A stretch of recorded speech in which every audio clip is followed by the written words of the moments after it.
The night I stopped existing in their world, it was raining hard. Not just outside the house, but inside me too. My name is Olivia. I was 16, young enough to still need them, but old enough to understand their coldness. I stood in the kitchen. My fists were tight. My voice shook, but it was clear. I'm not your maid. I'm not someone you hit when you're angry. I'm your daughter. My brother Caleb, the favorite, sat at the table, eating soup like none of this was about him. Of course, it wasn't. He was the sun. I was the shadow. My mother didn't yell. She didn't need to. She wiped her hands on a towel and said it like it was the final word. You need to leave, Olivia. No shouting, no feelings, just a cold goodbye. My father didn't speak. He didn't even look at me. He just turned away, quiet and casual, like I was a TV being turned off. The silence after that wasn't empty. It was full of ending. I remember trying not to cry. I didn't want them to feel good about this. I grabbed my backpack and walked out, the front door. No one stopped me. No one called my name. No one even closed the door.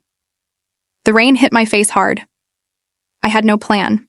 I had nowhere to go. But I knew the truth. I didn't run away. They got rid of me. They would tell people a different story. That I was difficult, that I didn't listen, that I left because I wanted to. But they wouldn't say that they never asked why I cried myself to sleep for years. That I made dinner while they praised Caleb's achievements. That I cleaned up my own blood when he hurt me. And my mother told me not to cause trouble. They hid the truth so well that I almost forgot it myself. But I remembered something small from that night. As I closed the door, I heard them whispering to each other, not to me. If no one sees the papers, we're okay. Just keep quiet. I didn't know what they meant then. Maybe I didn't want to. I told myself it was nothing. Just one last mean thing, as I left. But years later, I would understand. It wasn't just mean, it was planned. That night wasn't just the end of my childhood. It was the start of a cover-up. One that would stay hidden until I came back to show everyone the truth. But first, I had to live after they erased me. I didn't fall apart. I didn't give up. Slowly, step by step, I built a life in their silence. The first year was the hardest. I slept in shelters. I showered at public gyms. I ate peanut butter for dinner. I cleaned motel bathrooms during the day and stocked shelves at night. People walked past me every day and didn't see me, just like my family. But I kept going. I studied in libraries that were open all night, using borrowed books and cheap coffee. I filled notebooks with schoolwork, job applications, and dreams. I couldn't say out loud. No one cheered for me. No one saw when I did well. But little by little, I started to win. A small scholarship, an unpaid internship, a job offer. By the time I was 28, I had my own apartment. No one else paid for it. My name was on the lease. My fridge had food I bought. I even bought a used armchair. It wasn't new, but it was mine. Some nights, I sat in it and looked at the walls. It was quiet, peaceful, but also empty. No family pictures, no calls, no birthdays. I had a life, but it felt like a house with no sounds inside. No one remembered I was alive until they needed something. It was a Wednesday afternoon. I was looking at the mail after work. Bills, junk mail, a postcard. Then I saw a heavy cream-colored envelope. No return address, just my name and familiar handwriting. My breath caught. Inside was a card. We need to talk. Your father is unwell. It was signed, Mother, unwell. The word felt cold, not sorry, not we miss you, just a need. The handwriting was neat, perfect. It reminded me of birthday cards from years ago.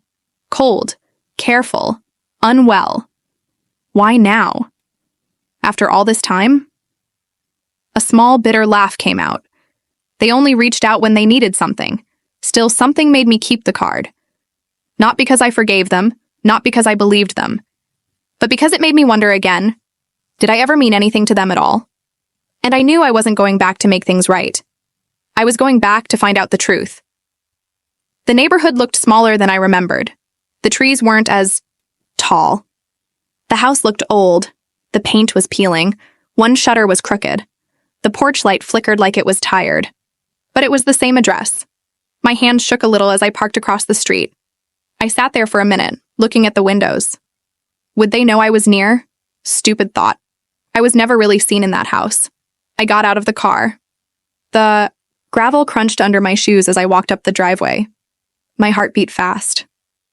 I raised my hand and knocked once. Hard. No going back. The door opened slowly. It was her. My mother. Her hair was perfect. Her clothes were neat. She looked like she was always ready for important people. She saw me, and her face changed. It went white, like she'd seen a ghost. "Olivia?" she whispered. Before I could speak, my father was behind her. He was thinner, his shoulders bent. He held a cane. His eyes still didn't really look at me. He opened his mouth like he might say something, then closed it. Behind him for a second I saw Caleb. He was taller. He looked like he'd never left. He looked at me for a moment, no smile, no nod, then turned and walked away. Like I was just someone at the wrong door. And still, my mother smiled. "Come in," she said, like this was a nice surprise. They asked me to stay for the weekend. They said I could have my old room. The air in the house felt fake, like they were acting. Dinner was quiet and tense. My mother asked about my job, but not my life. My father asked if I talked to anyone, but not them. Caleb didn't eat with us. They were all pretending. But the thing that really got to me happened later that night. In my old room, I opened the drawer in the nightstand. Inside was an old birthday card. Pink. Faded. The kind my mother used to give me before she stopped trying. I opened it. The handwriting was neat. Perfect. And suddenly I remembered the card I got. "We need to talk. Your father is unwell." It wasn't his writing. It was hers. Exactly hers. A cold feeling went through me. He didn't write that. She did. They hadn't reached out because they missed me. They had planned this. This wasn't a family visit. It was a trap. Dinner the next night tasted like nothing. Not because the food was bad. My mother always cooked well, but the silence was thick, like honey that wouldn't pour. Everyone was trying too hard to act normal. My father sat at the end of the table, moving his food around with his fork, his eyes far away. My mother drank her wine too fast and asked questions that didn't matter. "Do you still like that music? Is your apartment downtown? Do you still drink peppermint tea?" Questions that meant nothing, just filling the quiet. Then she said it, like it was nothing important. "We all had to move on. Some of us grew up." I looked up. Our eyes met. For a second, I saw it. The cold look under the fake smile. This wasn't sorry. It was a test. But I didn't say anything. I had learned that silence could say a lot. That night, I couldn't sleep. The house made noises I didn't remember. The walls felt close. The air felt heavy. I left my room and walked down the hall. Something pulled me. Maybe I just knew. I walked past the stairs to my father's study. The door was open a crack. I heard voices inside, low and quiet. I stopped and listened. It was my mother. "If she helps with his care, we'll put her back in the will. She'll think it means something. Just act like it." My body went cold. My hand gripped the wall. They weren't asking me back. They were buying me. Using me for money. I turned quietly and walked away. In the hallway, my phone buzzed.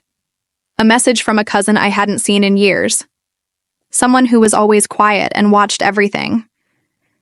"Hey, I thought you should know. You're not in the will. Haven't been for a while. But money changes things." There it was. The truth. Not a welcome home. Not family. A business deal. Later that night, I still couldn't sleep. I went up to the attic. I just needed space. Air. The attic was always off limits when I was young. My mother said it was full of mold and broken things, dangerous. Not for me, but now I was grown. And danger didn't scare me anymore. I pushed, opened the creaky door and climbed up, using my phone light. dust, old boxes, broken chairs, a cracked mirror, and then a locked file box. It was open a little. Inside, an envelope. Confidential was written on it in red. I opened it. A DNA test. 2 names, 2 results, 1 answer. Caleb was not my father's son. I blinked. Read it again. It didn't change. Caleb, the golden boy, the one they protected, wasn't even really their blood. And me? I was the only real child. And they threw me away. Suddenly, the whispers from years ago made sense. As long as no one sees the papers, we're okay. They weren't afraid of me acting out. They were afraid of me finding out. They didn't just push me away to punish me. They erased me to protect him, to protect the lie. We all had to move on, she said, but they didn't move on. They covered up. And I was just something in their way. I stood in the attic, the paper shaking in my hands. They didn't just leave me. They used me for their secrets. And now they wanted me back? No, they wanted my money. They wanted me quiet, useful. But they didn't know one thing. I had the truth, and I was done hiding it. The invitation said formal. I wore black. Not sad, just clear. The wedding was at a fancy club. White roses, soft music, people pretending to be close. I wasn't invited, of course. But I didn't need an invitation to walk into a place built on lies. I had practice. As I walked in, people turned. Voices got quiet. Mouths opened a little, not happy, not welcoming, just shocked. Is that no way she actually came? I didn't smile. I didn't nod. I walked past them like they were ghosts, like I was the one coming back from the dead. My mother saw me first. She blinked hard. Her champagne glass stopped in the air. Her lips got tight. She didn't say a word. My father was in the corner near the bar with his cane. Family who didn't know anything about what he'd done were around him. He looked up. Our eyes met. He looked scared. I sat in the back. Quiet. Waiting. The wedding went by in a blur of fancy. Clothes and soft promises, fake tears and bright smiles. Then it was time for speeches. Family members stood up and talked about old stories, gave blessings, shared memories that made our family seem like something it never was. Whole, loving, honest. Then they said, if any other family members would like to say a few words. The silence felt awkward. So I stood up. People gasped softly. My heels clicked on the floor as I walked to the front. I took the microphone and turned to face the room. Faces I knew. Faces that had forgotten me. I didn't raise my voice. I didn't need to. Family means showing up, I began. So I did. Some people smiled, not sure what was happening. My mother's face was frozen. You told everyone I ran away, but you never told them why. You said I failed, but you failed me first. You said I disappeared, but the truth is I was erased. A quiet sound went through the room. A few people coughed. My father looked down. I was 16, thrown out like trash. No warning, no goodbye, just silence. I looked right at my mother. And now, after all these years, you invite me back. Not because you're sorry, but because you want something. I let those words sink in. Then, slowly, I reached into my bag and pulled out a folded paper. This is the card I got a few weeks ago, signed by my father, asking me to come home. I paused. Except he didn't write. She did. People gasped again. My mother's face lost all color. She faked his writing. She set this up. She played the victim, all to get me here. I unfolded another paper. And by the way, I already gave money to the charity.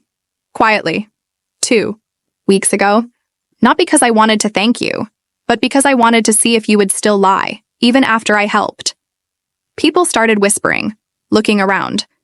The fake picture was breaking. You didn't miss me. You missed what I could give you. You didn't want a daughter. You wanted someone to use. I turned to the bride and groom at the front. I hope things are better for you than they were for me. Don't keep the silence. Don't let the bad things keep going. I put the microphone back on the stand. My mother sat still, her mouth open, her eyes wide. My father was crying, his shoulders shaking. But I couldn't tell if it was guilt or fear. And I didn't care, because for the first time, I had said everything they tried to hide. For the first time, I was louder than their silence. And it felt right, not angry, not wanting revenge, just right. I walked out. There was no sound, no clapping, no yelling, just the quiet of their lost control. And that was enough. The night air felt real. No lies to hide behind. It was quiet outside too, after what I just left. The fake smiles, the shaking hands, the silence after the truth. I kept walking, my heels steady, my breath calm. Then I heard it, the soft, slow tap of his cane on the stone path. My father. He stopped a few steps behind me. "Olivia?" he called out, his voice weak. "Wait, we can fix this." I turned around slowly. I looked at him. His eyes looked small now, not sad, just empty. "You can't fix what you buried," I said quietly. And then I saw it. The edge of a phone sticking out of his coat pocket, still recording. Still red light on. Of course. Even now, it wasn't about making things right. It was about protecting himself. I took a step closer, leaned in, just enough for him to hear. "Make sure your lawyer hears this too," I whispered. "I'm not coming back. Not for the house, not for the name, not for you." I stepped back, looked at him one last time. Then I turned and walked away. No tears. No one ran after me this time. And that silence, it was finally mine. They thought I was gone forever. Now I am. My voice may be just words on a screen, but the journey I've shared with you, the pain of being unseen, the fight to rise above, that's real. If even a sliver of my struggle, my eventual triumph, has stirred something within you, if you've ever felt overlooked or had to fight for your place, then connect with this story. A like is a whisper of solidarity. A subscription is a promise to hear more voices like mine. Let's amplify the stories of those who had to fight to be heard. If you felt this, show it. Thank you.